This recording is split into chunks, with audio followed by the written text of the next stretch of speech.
Captains for Mitty and Presentation shaking hands as they open up West Catholic League play Wednesday night. Mitty starts this one with a 9-point run. Here's Charisma Ortiz to Chrissy Miyahara to Nicole Blakes for the hoop. Press cuts the deficit to 7 as Carla Polino dishes to Sharon Roldan, and from way downtown, the senior captain drains the 3. The Monarchs grab a big lead in the second quarter. Ortiz finds Miyahara behind the arc, and she sinks it for the 22-7 lead. 4 minutes left in the first half. Mitty adds to their lead. It's Ortiz to Blakes to Haley Jones, one of the top recruits in the nation. She muscles to the rack for 2 and reaches her 1,000th point milestone, and she's just a junior.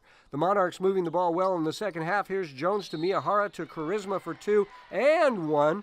Mitty with a 36-point lead. Here's Jones playing great D. She gets the steal and adds to the rack for an easy layup. The Panthers don't go down without a fight. Akemi Namba hits the three-pointer right here, but Mitty continues to bring their A game. Jones gives it to Ortiz, who gives it to Miyahara, who puts it up for 3, and it is good. The Monarchs win their league opener big against Presentation. Impressive showing by the #1 team in the nation. Hi, John Failer out of Saratoga and Santa Clara. I am very proud to support Northern California Bay Area high school sports.